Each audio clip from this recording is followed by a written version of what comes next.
name is Massa Bilal Mark King. I'm the primary interviewer. Abbas Barzager is here. Tom Laporte. I keep turning to Levis. I have a friend named Tom Levis. Tom Laporte is here, and the interviewee is Imam Pasha. What is your last name, Imam Pasha? That's my last name. Ibrahim, first name. Imam Ibrahim Pasha, which I should know that. This is an oral history on the history of Black American Muslims in Atlanta, and today's date is May 16th, 2013. So, Imam Pasha, the first question is the one that sets the stage. Just tell us how you came into the community in the beginning. My grandmother, Malika Omar, she was the first to convert to the Nation of Islam when I was a child. She raised me. Okay. And I was 4 years old at the time. So I was raised in the Nation of Islam with all of its history, et cetera, et cetera, et cetera. And that was in what city? That was in Cincinnati, Ohio, until the age of 12. Okay. At the age of 12, we moved to Chicago. My grandmother wanted very much for me and siblings to attend the Muslim school. It was known as the University of Islam. It wasn't a university, but that was the name of the school. So from the age of 12 until I graduated high school, well, longer than that, but I did complete high school at the University of Islam in Chicago and established my efforts in our community from that time to this very time. Okay. And this is, at age 4, you were, what year was it? That was 1946. 46, Mm-hmm. Okay. So we have 46 to 50. To 55. 55 in Cincinnati. Yes. And then we have 55 to 76. 76. I was in Chicago. And from 76 to now, here in Atlanta. And so the school prompted the move from Cincinnati to Chicago. What prompted the move from Chicago to Atlanta? In 1975, the Honorable Elijah Muhammad passed. Imam Warithuddin Muhammad became the leader of the community. And in 1976, the vacancy for Imam here at the Atlanta Masjid was open, and the Imam W.D. Muhammad sent me here to Atlanta to be a part of the process of transformation or metamorphosis of the community. Okay. Mm-hmm. But there were things, definitely I would assume from the university experience that were useful for you in the transition. So what, between that experience in the school and growing up in the nation and the sort of explicit instructions that the Imam may have given you in terms of use this, don't use that yet, use this in the beginning, how did that go? Well, you know, back during my high school years, we had a teacher at the University of Islam, Professor Jamil Diab.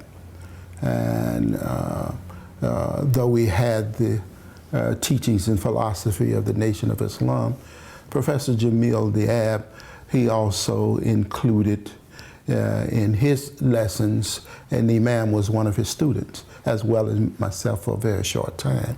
I was in grades below the Imam, but he made a point of teaching as free as he could the true concepts of our religion. So that was very instrumental to me. Prior to moving to Chicago, I was a child attending the National Convention of the Nation of Islam. It was called Savior's Day. And I'm a child, and at that time we couldn't rent public places as much, so we had the meeting in a Baptist church. But I was there, my grandmother brought me, and I'm sitting in the audience, and Daniel Kareem Al-Bilal, he has a wonderful adhan, and Imam Muhammad and his brother Akbar Muhammad and others in that class, they were demonstrating the Muslim prayer.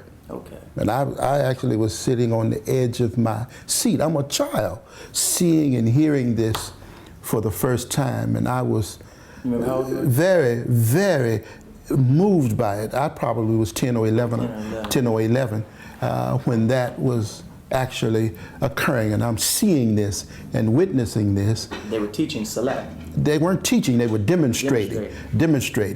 Imam Dana Kareem made then, and then the others in the class stood and performed or demonstrated the performance of the Salat. And I was really very moved and interested in it. And that part of that was the reasoning. My grandmother said, well, I must have my children attend this school. And so that became the initial interest. Then after moving to Chicago and graduating from our school, I held many positions within the Nation of Islam, from a preteen all the way up until I came to Atlanta.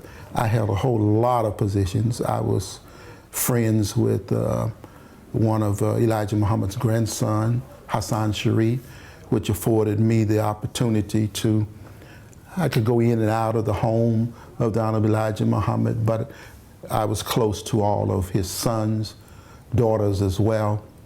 And then the Imam, just cutting to that point, when he became the leader of the community, actually before he became the leader of the community, I had the responsibility for what we call then security, securing the leader, keeping the leader safe. I had that for Honorable Elijah Muhammad, which transposed itself to Imam W.D. Muhammad. So before he became the leader of the national community, he traveled all around the country. I traveled with him. Okay. And I had from what age?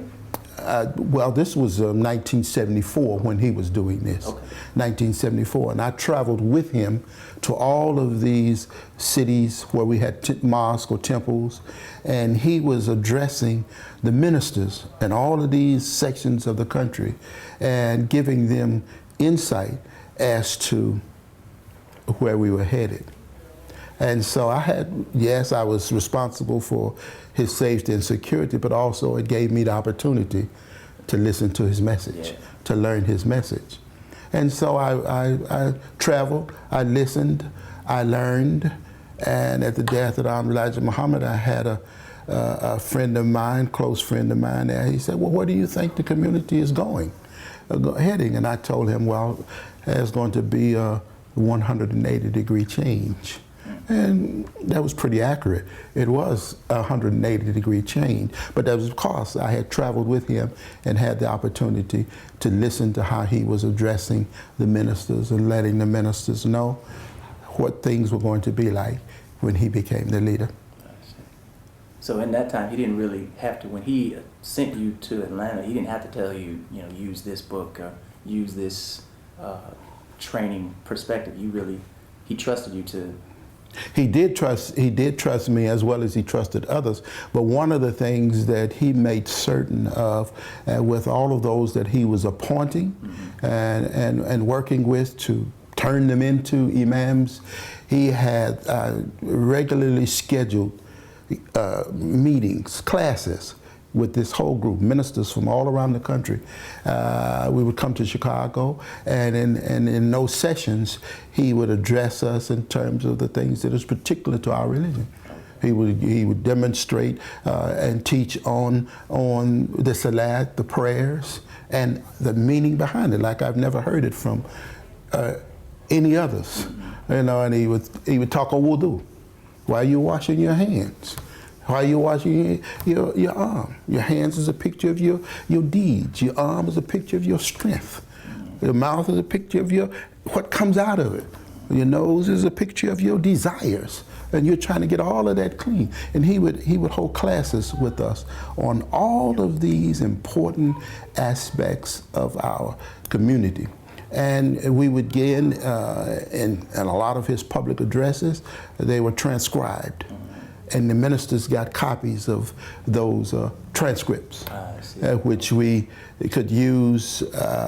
And really back during that time, it was a period of transformation. The Imam had to first erase the blackboard, our minds, what had been put on our minds or our thinking in terms of the Nation of Islam. He had to first erase that before then he could write on it what was actually needed at the time. But this was the process which was used. If you don't mind me asking, you mentioned that there were a number of ministers that would participate at these conferences. Yes.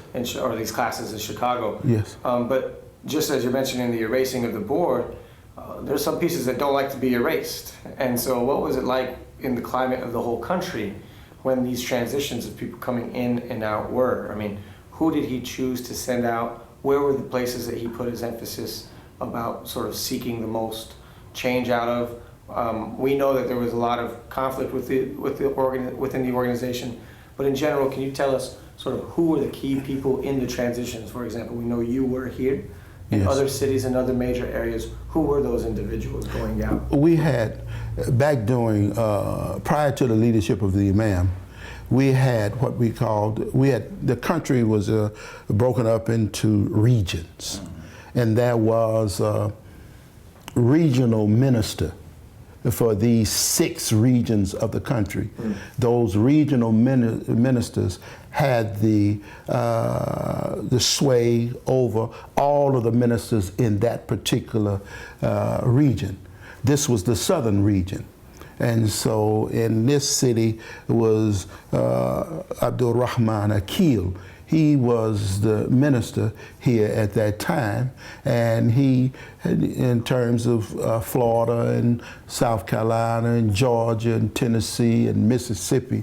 And so when I came here, I was that regional imam for this area of our country.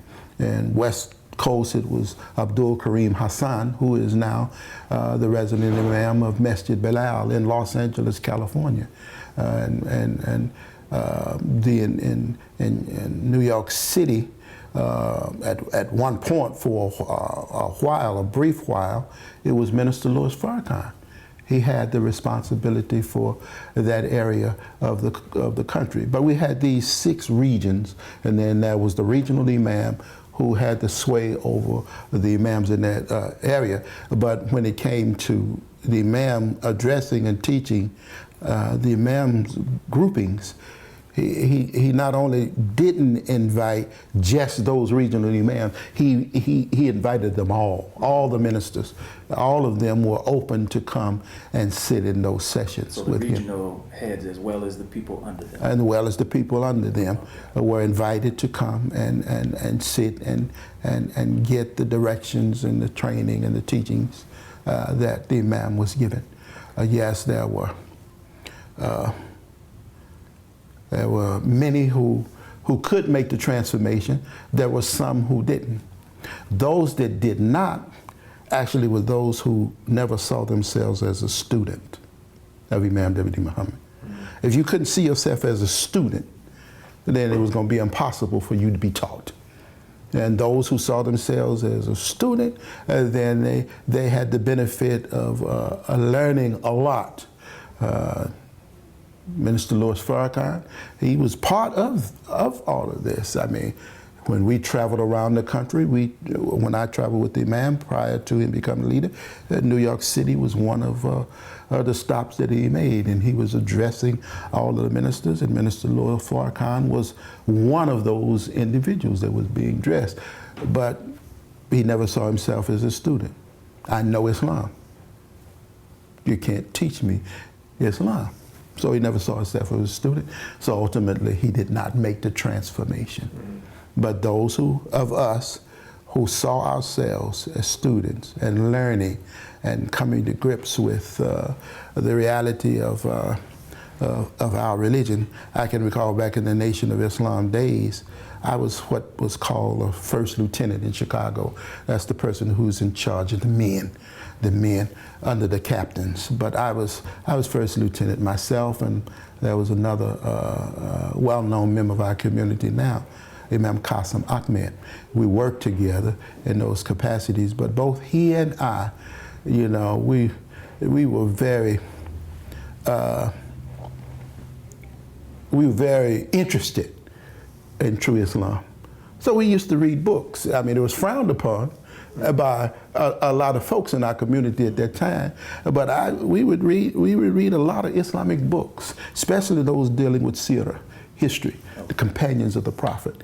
We would read those kinds of books, you know, and I had the occasion to address our community often during that time. I didn't have the knowledge or the understanding, but I would always read the Quran and pull from the Quran something that I could present to our community. This was before Imam became the leader of our community. In the 60s? Yes, 60s. I'm talking about in the late 60s, yes. In the early 70s, yes, in Chicago. And so you were right there in the middle, you know, in the core, from what I understand. So you say some folks frowned upon it, but there must have been a green light somewhere, right, to go ahead and do those studies. Well, it was included in the old history and teachings of the Organization of the Nation of Islam. For instance, when the Imam's mother, Clara Muhammad, was pregnant, and the leader, his name was Farad Muhammad at that time, he was in the home of Honorable Elijah Muhammad. He wrote WDM on the back door of one of their doors in their home. And he told Clara Muhammad that if this be a son, you name him this, WDM, WD Muhammad, and he's going to be a big help to his father and the community. And that was taught heavily as he was growing up in our community. It was taught heavily to the group. So when it came time for the change to be made, it was actually a smooth change. I mean, the green light was already there. There were ministers who didn't like the teachings of Wallace Farad, because he was one of the ministers too, but his lectures were always different than the whole body of the ministers. And they would listen to him, they would record him, and then take his lectures to the Honorable Elijah Muhammad to get him in trouble. And W.D. Muhammad, he was actually excommunicated twice by his father, by that put out of our community, and could have no association. Nobody in the community could have any association with him at all. But after his second excommunication and him returning to the community and him again teaching the community, they recorded his message, took it to his father and played it to his father, and his father listened to it, and his remarks were, that boy has got it, and that boy is going to teach the Quran. Did he, during that excommunication period, did he go far away, or did he stay in Chicago? No, he stayed in Chicago, and and he had to fend for himself. As the son of Elijah Muhammad, if he wasn't excommunicated, he could have anything he wanted. Right. But once he was excommunicated, that means he couldn't associate with his family, nobody in the community. He didn't have a job, he couldn't receive funds or nothing. He had to go and find himself a job in the outer public. But no, he stayed right there in Chicago. And there were other Muslim communities in the Midwestern cities, especially Chicago and New York, I should say, Detroit.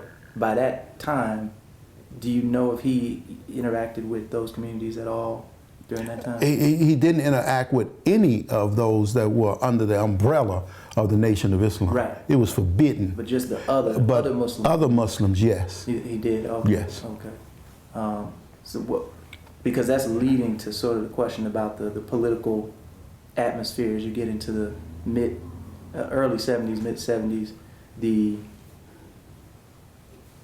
what we usually use language today, the immigrant Muslim communities are starting to take off by then. Yes. So he had to navigate that space both during that period of excommunication, but then again at the time of the actual transition. And so that's, I'm just wondering how that, if there was any relationship between those periods, what he learned while he was out, you know, because he gets excommunicated, but then he comes back and his father hears the teachings again and he says, the boy's got it. Yes. So I'm just wondering sort of if we know anything about his contacts during that period that might have. I don't know a lot about those who he were in association with or contacting then. A couple of things though in terms of his early history that's important in terms of us understanding the growth and where we're headed. He had to be 1959, 1960. He was, well, his father was arrested years early for not registering for the draft. Well, Imam was also arrested. I was arrested too for the very same reason, not submitting to the draft for the U.S. Army. And the Imam, he was sentenced to, his father was sentenced to 5 years. The Imam was sentenced to 3 years. I was sentenced to 1 year. But during the Imam's 3-year sentence, his father had given him, early on in his childhood raising, had given him a Quran for him to study. And while he was imprisoned in Sandstone, Minnesota, he did an in-depth study of the Quran. So not in Illinois, they sent him to Minnesota. They sent him to Minnesota. So they sent everyone to different places, or? Yeah, they first sent me to Alabama because that's where Birmingham, where my registration board was. I see. And I was put in a prison in Florida.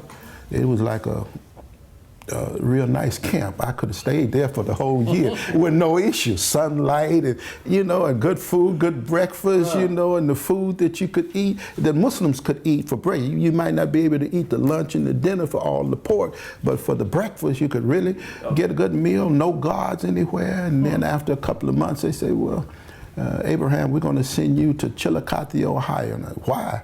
Well, you say, well, you'll find more young people there. Because where I was, that was those older, you know, for fraud and stuff like that was there. So they moved me to Chillicothe, Ohio, and a whole lot of young people there. And that was Rough. Yeah, it was rough. It was rough. But back to the Imam, it was just during that period, and even earlier, that he was doing this in-depth study of the Quran, because his father had given him a Quran, so study this.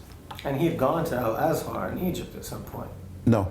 No? No. His brother, Akbar, is the one that went to Al-Azhar and graduated from there. Yeah, but not the Imam. He did not. Excuse me, okay. Did Akbar go before 75? Yes. I see. Yes. Okay. Yes, he did. I see. Yeah, years before that, his father had sent him to the temple in New York City. And from New York City, he went to Al-Azhar and came back and taught Arabic. And this was before 1975. In the nation? In the nation, in our temple there in New York City. I see. Flashback. Quickly about the, again, about this transition, I really want to hear your stories, what kind of challenges you faced making this metamorphosis, as you say. You had been familiar with the Salat and the teachings of the Sirah and the Quran, if we might call conventional teachings of the religion, but most folks weren't. And so what was it like? What was the experience like? What kind of things did you encounter? Well, first, back during those days, when I first got to Atlanta, it was still the practice of the community for us to have lectures to our whole full community, Sunday and Wednesdays and Fridays. On Monday nights, there was a gathering of just the men. Thursday night, a gathering of just the women. So we were having gatherings or meetings or teachings on all of those days during the week. So it gave us a good opportunity to begin erasing the blackboard, because we had so many gatherings during that time.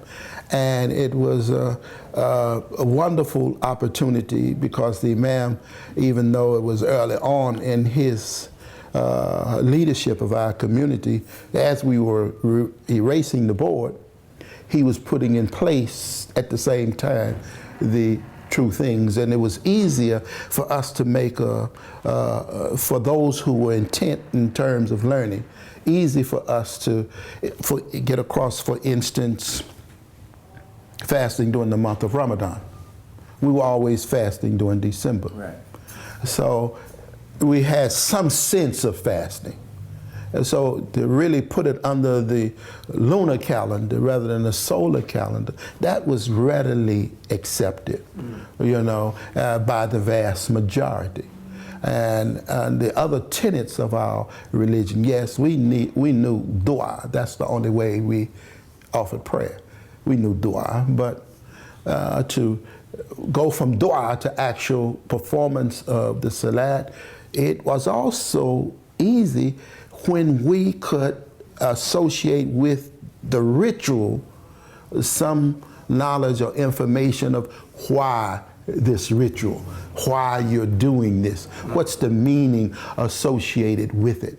So those kinds of things became easy for the majority to accept, but not everyone. Now there were some occasions to where in a lot of the temples there was turmoil. There was turmoil, and we had turmoil in in the one here in Atlanta. But you know, I guess my history aided me. I was first lieutenant, Nation of Islam, and accustomed to dealing with uprisings and settling those uprisings. So that aided me. So Atlanta became then and continues to be one of the leading masajids in our association, because even though we did have the difficulty and the turmoil, it never destroyed the whole house. There was just a few in that grouping who wanted to hold on to the old ideas, the old ways, the old teachings. And because I was versed in those old teachings and relatively, I had to learn too, but relatively versed in the new teaching, I had one up on any challenge that came to me in terms of the teachings. Imam, Yes. Imam Pasha. Because part of your story a huge part of your story is the longevity of your marriage. So during this time period, are you married at that time? And personally, like where are you at with that? Yeah, I was married with that. I'm still married. In a few more months, it'll be 50 years. So, alhamdulillah. But yes, I was married during that time, and that continues to be really excellent oasis for me in terms of my dealing with people, community, and the hardships and the struggles of the task. My wife, praise be to Allah, she's a long-term member of our community as well, almost as long as she was a young girl too when she came to our community. And she's served in a number of capacities in our community. She was the secretary to Malcolm X. She's from New York. I didn't know her at the time, but she was the secretary for Malcolm X, moved to Chicago to work in our national secretary office, and that's where, well, I had seen her years before in New York, but she wouldn't give me the time of day. She worked in the restaurant, the Muslim restaurant there, and I'm going in there buying banana pudding 2 or 3 times a day, leaving tips, trying to catch eye. She wouldn't even pay me no attention. But then she moved to Chicago and working in the national secretary's office. And I said, well, she's in my backyard now. And so she got a chance to see me. I got a chance to see her. But she has the long-term history as well. And because of that, and her understanding of our community and its growth and its movement, she's been a real, very big support of me in terms of my work. Mm-hmm. So I want to follow on that because you two stayed together through the transition. Yes.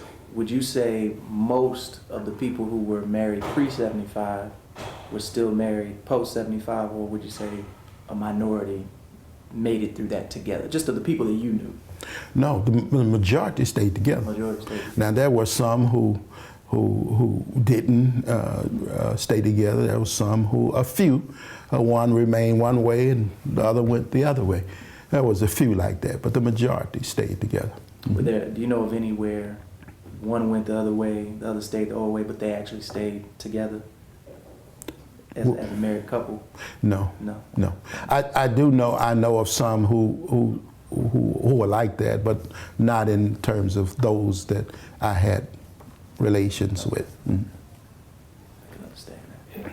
If I can ask, and I'm afraid you're going to be humble on this one, but it seems to me that the first lieutenant,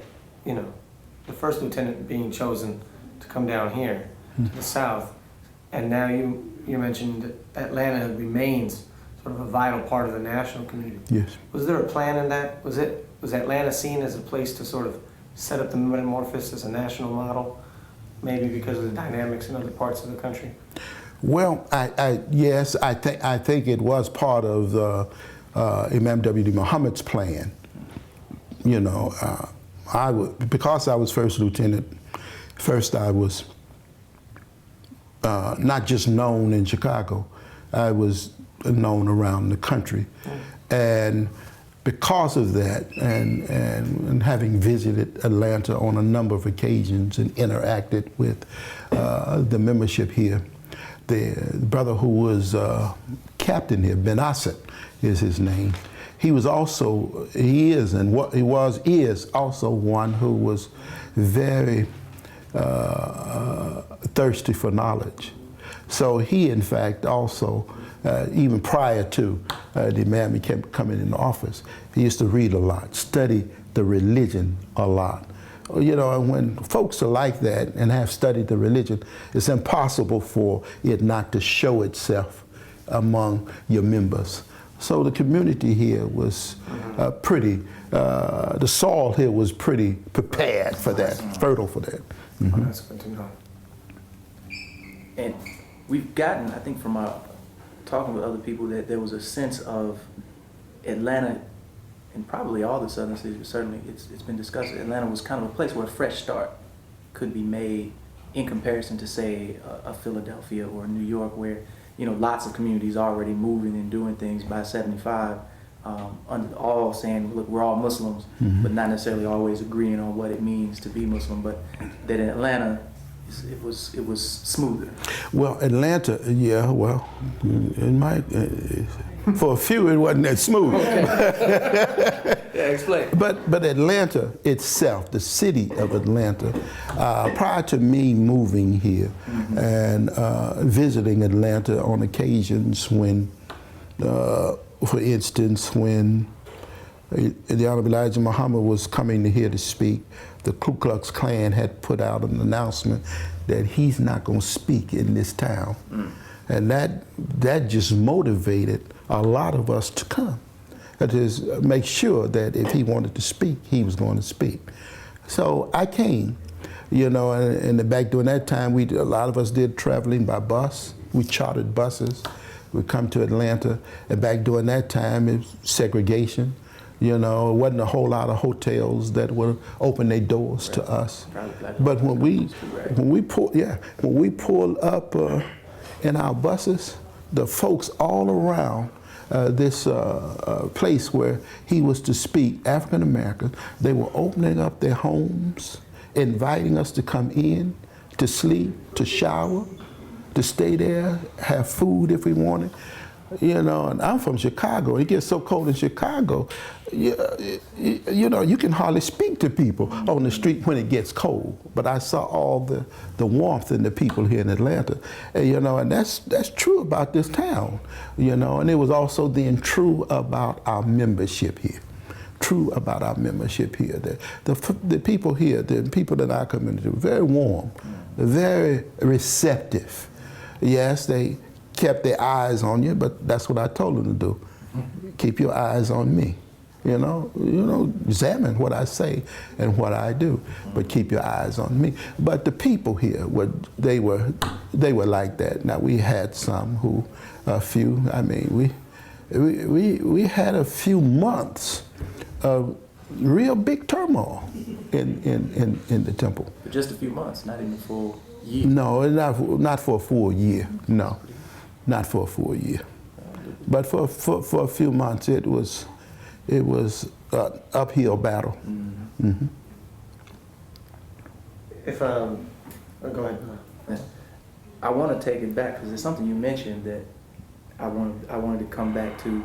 You said that Savior's Day that your grandmother took you to, Yes. where the Imam, you were like 10 or 11, and the Imam was demonstrating Salat. Yeah. He said y'all were in a Baptist church. Yes. And so there was this cooperation between the nation and black folks in the church at that time. Do you know of that continuing, or do you know when those relationships change? Because certainly the perception is that interfaith is something that usually goes on between, or not between African American Muslims and African American Christians. That's definitely a perception that's out there. So I think it's important to kind of talk a little bit about that. This is 1960 something. Yeah, it is 1960 something. Mm-hmm. And the Honorable Elijah Muhammad, and this is prior to what we might call Nation of Islam heyday, mm-hmm. when things were just, bustling. In Chicago, for instance, prior to El-Hajj Malik Shabazz or Malcolm X time with the community, the temple there owned maybe a small grocery store and a bakery. Mm-hmm. The Christian ministers didn't feel challenged then. But once there was this flourishing community in Chicago, it became like a challenge to them, because their membership is now asking them, well, okay, you look at the Muslims and what they are doing, and how come we are not doing those kinds of things?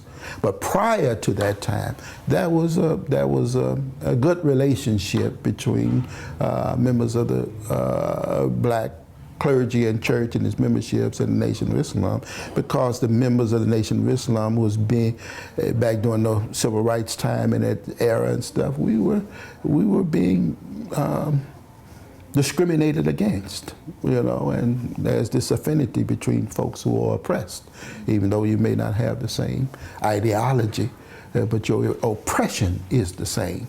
And so there were a few churches and few ministers in Chicago that was open for us to utilize their facilities.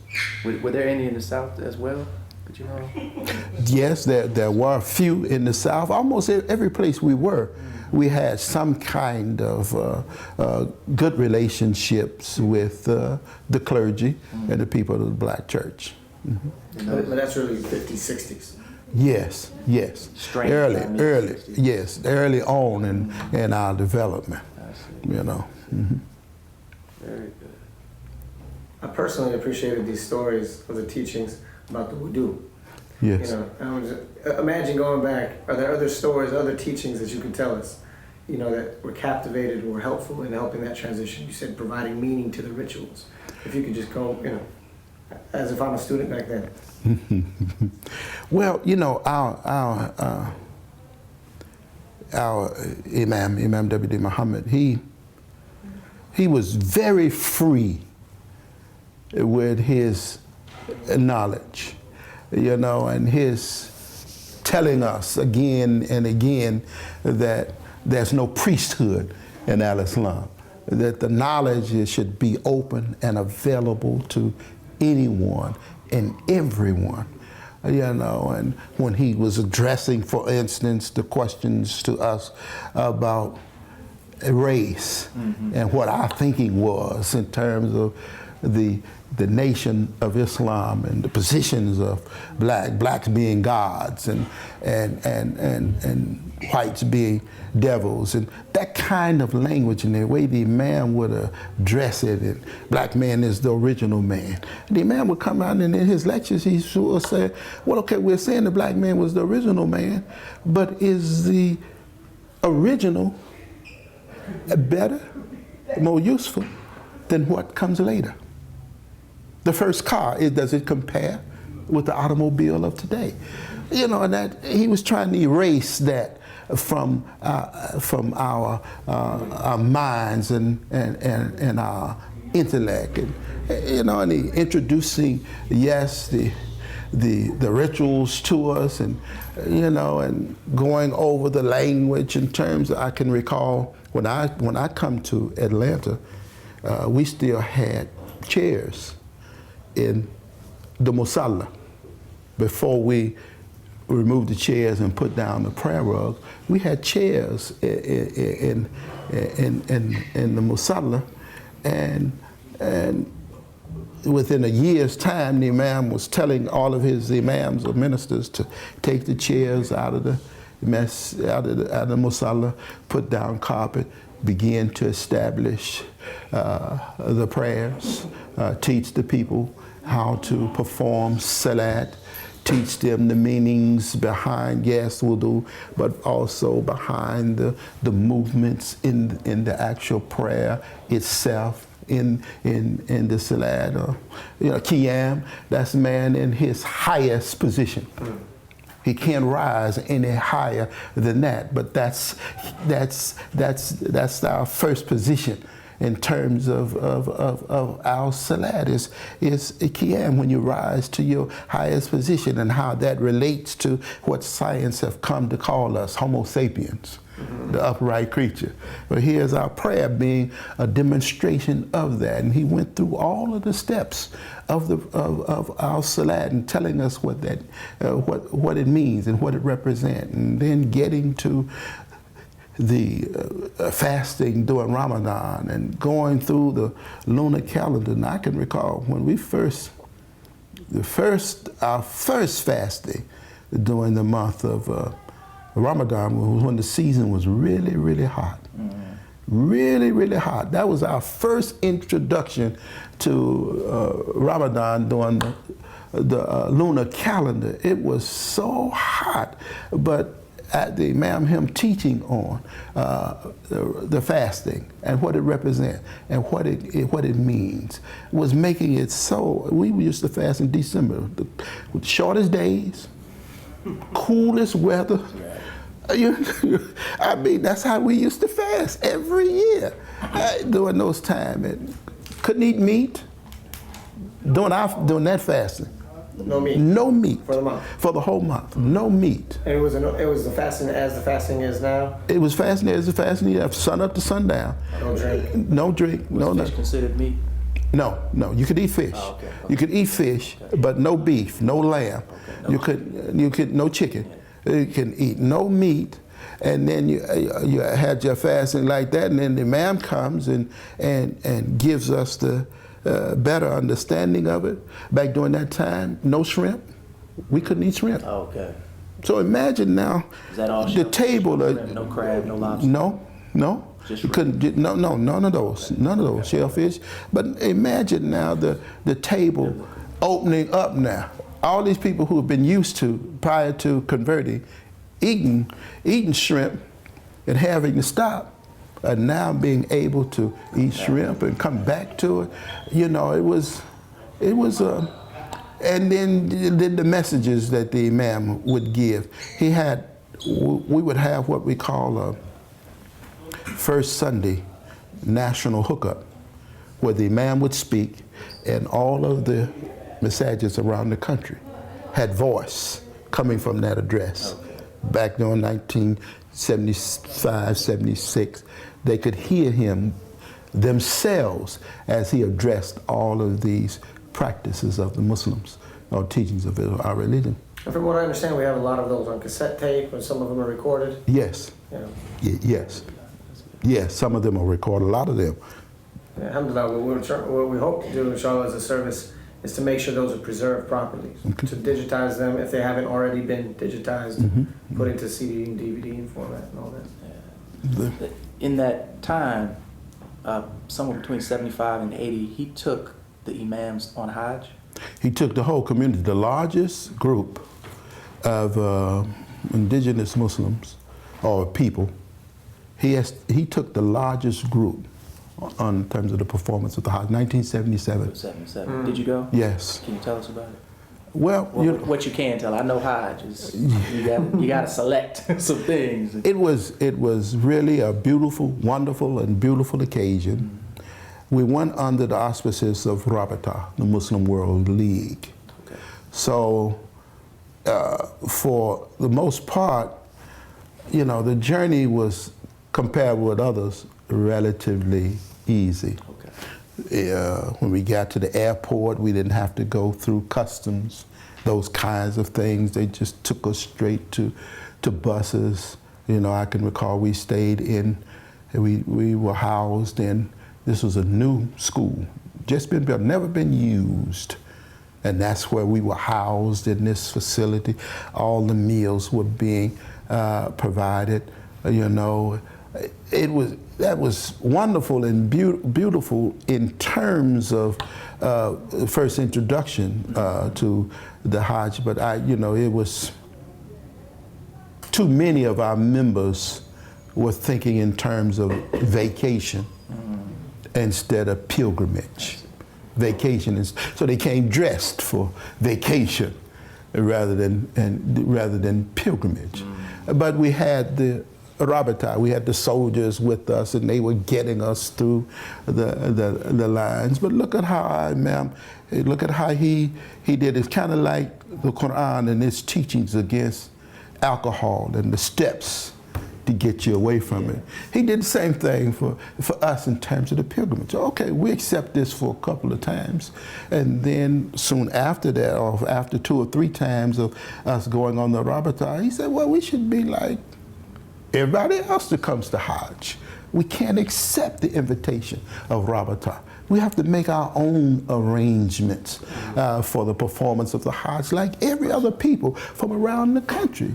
Let's do it that way. And so we began doing it that way, you know, and it now has become a really wonderful thing for us as a community. But back then, to see the respect that was given to our imam by the government and the people was really reinforcing for us as his followers, you know, and he really on the journey, he went with us on 2 or 3 of those group Hajjs, and you know, he looked after his community. You know, he was really wonderful leader, but it was a phenomenal experience. You know, some of us had to adjust to it, you know, and adjust a lot. And we saw some things that we shouldn't have been.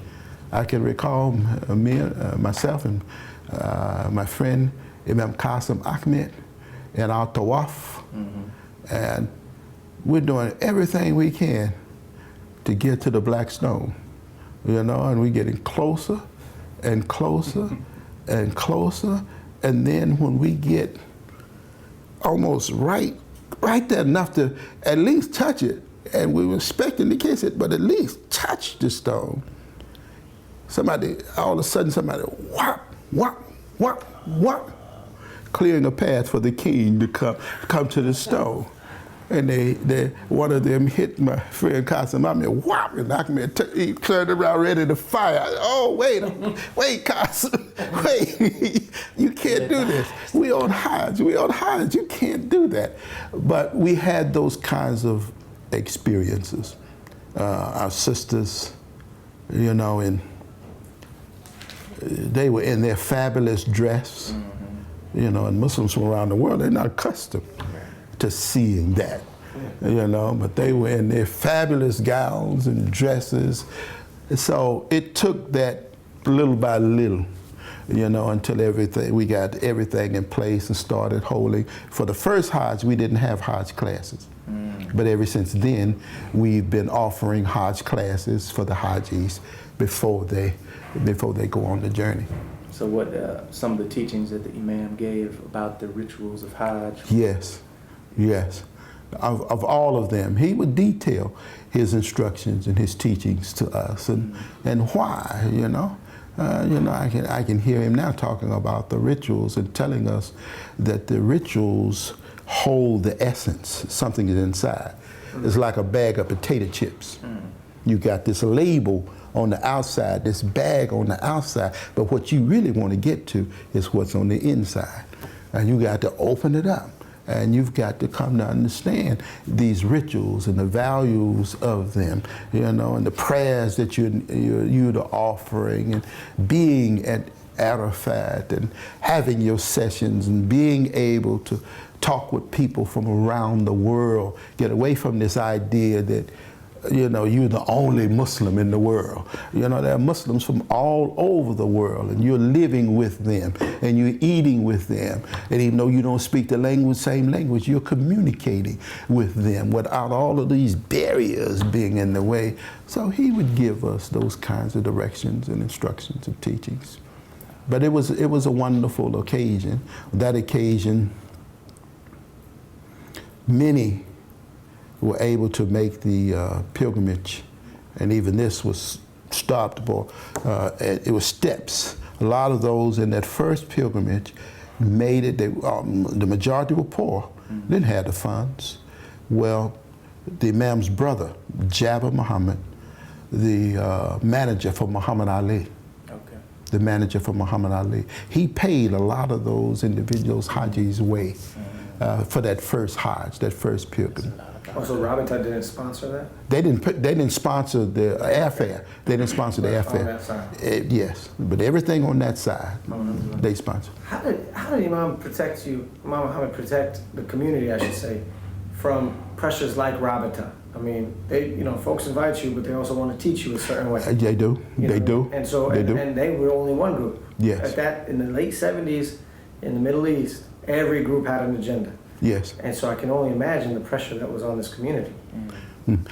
It was a lot of pressure, but the Imam, he always stepped forward. No matter what the difficulty or situation was, he stepped forward to give the best portrayal. I can recall on one of the pilgrimages we were making, there was time for the Zabiha, to make his sacrifice.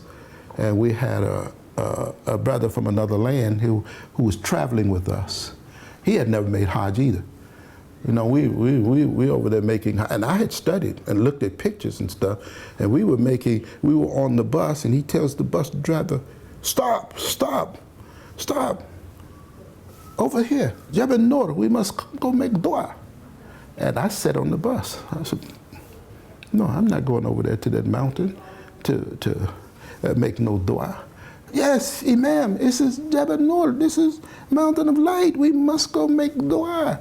And he got off the bus, and a number of the others in the bus got off following him over to that mountain and making dua. And he came back, everybody came back and got on the bus, and then we rode on for about another 30, 40 minutes, and I saw Jabal Nur. So I said, oh, Saeed, what's that over there? And he looked, oh, Imam. But I said that because he also made some other missteps, presenting himself as being more knowledgeable than everybody else. On Arafat, he was going around to most of the tents that we had members in, collecting funds to give to the poor, charity to give to the poor. And so the Imam heard of it. He didn't like it because he knew most of his followers, Jabir Muhammad, had paid their way there. They didn't have money. But he was acting like, well, you must do this. You must do this. And so our Imam, in our room where we were, dormitory where we were being housed, he came, he had heard of it, that this was going on, and he came and right before all of us, and he started naming them. Saeed was there, but go get Sheikh so-and-so, go get Sheikh so-and-so, go get Sheikh so-and-so. And all of them were staff of Rabata. And all of them came in a matter of minutes for him calling for them. They all came there. And he says, I'm telling my community that there's no obligation on the poor and those without money to have to do this. And there really shouldn't be any poor in Mecca. All money, how you gonna have poor in Mecca with all of these revenues that you're getting from oil wealth? But I'm saying that there's no obligation on the poor to have to force themselves to do this. Am I right, Sheikh so-and-so? Yes, Imam. Am I right, Sheikh so-and-so? Yes, Imam. And that's the way he was with all of the time in terms of our situations with others from Rabata. Yeah, we respected Rabata. Rabata, actually, they sent early on when I came to Atlanta, they sent, I got here in 76, it's probably around the 1st of 77, Rabata supplied the community with, I think it was 4 or 6 sheikhs that they had trained. One came to Atlanta. We had one come to Atlanta to be a part of our grouping, to teach and to be a part of our grouping, to hold classes for us, our sectional classes that I talked about with the imams. And the imam accepted them to come and do their lectures or their teachings, the training of the imams. And we accepted that because that's what the imam wanted us to do. That's what he had ordered and accepted from Rabata. But they weren't here that long. Mm-hmm. They weren't here that long because they were stepping, some of them were stepping way beyond bounds. Mm-hmm. He was very particular about his community, you know. And the sheikh that came here, we got him an apartment maybe 3 or 4 blocks from here, right up the street from our school. And I had to go to his house, and he had lambs, live lambs, in his apartment. Sheikh, you can't do that. I know you want halal, but you can't have a live lamb running around in this apartment. But that's the way they were. But they were nice people. Mm-hmm. I had never performed an akikah before, but his wife had twins. And there were lambs in it? And so we administered akikah for his children. They were nice folks, but just understanding the culture and where they were. And the man was very guarded in terms of that respect. Mm-hmm. And so he used the resources when he needed to, but he also kept kind of, lines. Yes. And kind of a balance, it sounds like, between strength and grace. Yes, he did. He did. Alhamdulillah. Did he ever have to actually tell some group, we don't want your money because we don't want your strings? Well, he told them that all the time. He was on the international majlis in Saudi Arabia when they had their gatherings. He would go to the occasions. He would sit there on the platform, and they would be speaking and talking. And we give to Imam Waratuddin Muhammad from our American Muslims $3 million. But strings were attached. He never accepted a penny, not one penny, even though they would be making these offers. If there were strings attached, he wouldn't accept it from any of them. He wouldn't accept it. Do you know the story behind the Imam being able to speak at the Vatican? Well, yes, and I do know parts of the invitation being extended to him. He had working with him an assistant of his that was making inroads with some of the Catholic leaders, especially in Baltimore, Archbishop there in Baltimore, and some of the other Catholic churches around the country, and them inviting the imam to come to their churches and speak. But he was making these inroads in terms of their grouping, their faith grouping, and they were seeing how open, without relinquishing any of his language, any of his thoughts in terms of what true Islam is, but just leaving off any of the animosities. And so they were appreciative of it, and eventually working through the Archbishop there in Baltimore, the invitation was extended. The Vatican was having an international gathering and giving time to faith groups from around the world to come and present. And the Imam was invited to present, and he did. Mm-hmm. And to your knowledge, do you know of any other African American? Oh no! Muslims Oh no! Oh no! being extended? No! No! No! None! No! None! Mm.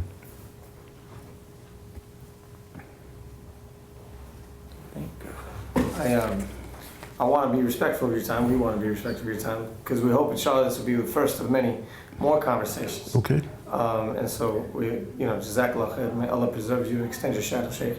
This is absolutely critical information. Anything we can do to service it, we appreciate it. So Jazakallah khair for your time. But before we end, though, we should just ask you if there was anything we should have asked you that we didn't. Anything that you're thinking they need to know this. So. Well, there's so many things. I mean,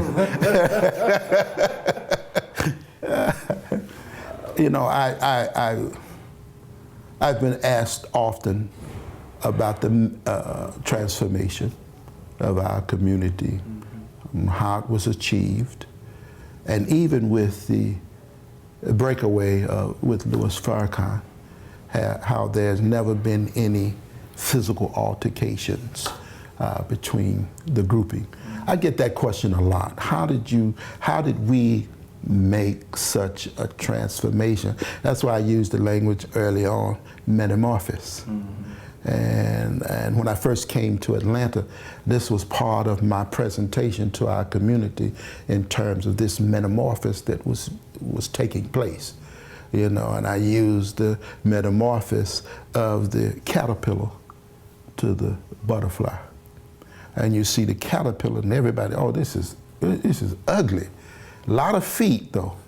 And that's what we had during the Nation of Islam. We had a lot of feet on the ground selling the Muhammad Speak newspaper. We were all over the town, anywhere and everywhere that we could be seen. We were all over the town, a lot of feet on the ground.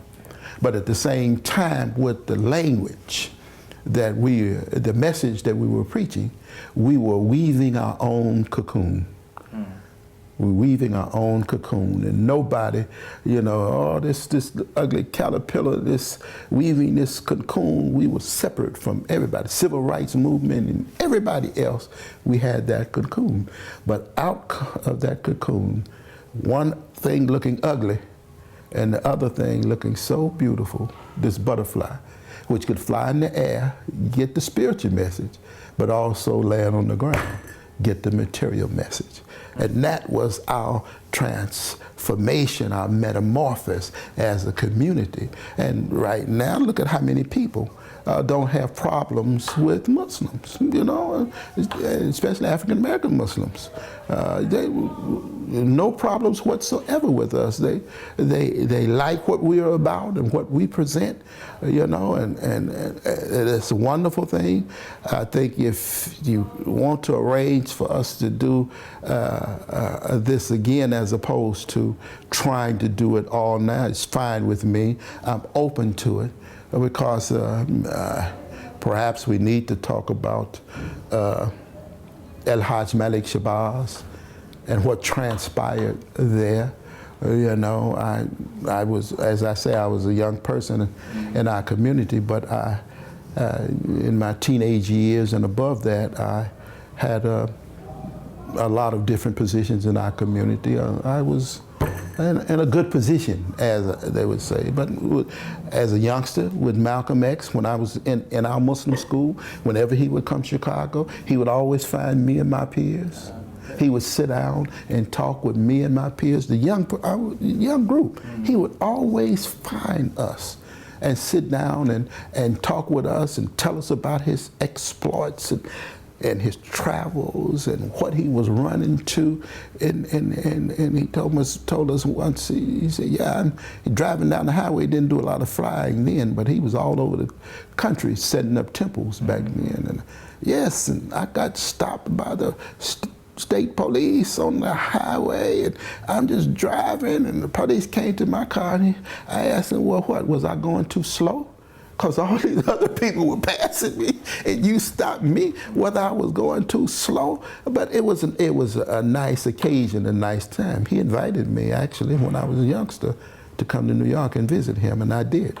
I accepted his invitation to visit him. At his house. I didn't stay at his house, but stayed at a hotel.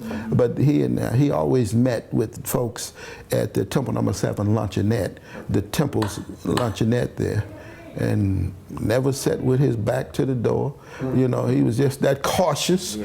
But we would sit and talk about a whole range of things. But that's something that we need to talk about, and as well as, especially here in Atlanta, what that metamorphosis has meant for us here in Atlanta. So if we want to arrange another time, we're open to it. I'll let you continue with Amir. Yeah, because we also need to touch on one thing that we didn't get to is you come to Atlanta in '76, and this is a few years in past the death of Martin Luther King. Now this is the South, totally different from the North, and civil rights. Yeah. And that connection with African American Muslims and civil rights, especially here in the heart of Atlanta. Yes. So.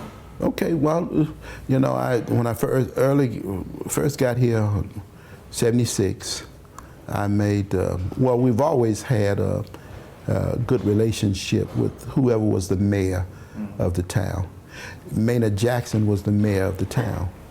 And prior to me coming here, you know, he had a connection with our community. You know, Muhammad Ali had actually came here once. I came on that occasion too, and got in the ring with Maynard. You know, at one of our events that we had, you know, a bazaar that we had, business bazaar, but they had a ring, and Muhammad Ali and Maynard Jackson had gotten in the ring together. We've always had a good relationship. So when I came here, that relationship continued.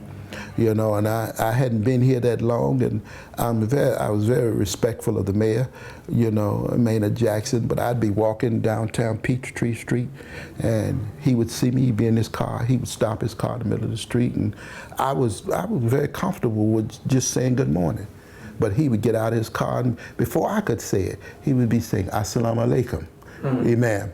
You know, and he would greet me. And then he appointed me to one of his committees, religious groupings that he had. And I walked into my first occasion at that meeting. You had Jews, you had rabbis, you had the Christian ministers who were always there, and I'm coming in, and one of the rabbis, oh, hey, ma'am, this has been forever a Judeo-Christian gathering. What is your position in here now? And my mind went to where Allah says in Quran, the Wusta, midmost. I said, I'm right down the middle of the two of you. He understood what I was saying. Now the Christian ministers didn't quite understand it, but he understood what I was saying. But we've had that kind of relationship with every mayor since Maynard Jackson in this town, and we need to talk about those relationships. Yeah. Well, we'll let you follow the Amir. Okay. Okay. Okay. Absolutely. Thank you. Alhamdulillah. Alhamdulillah. Okay.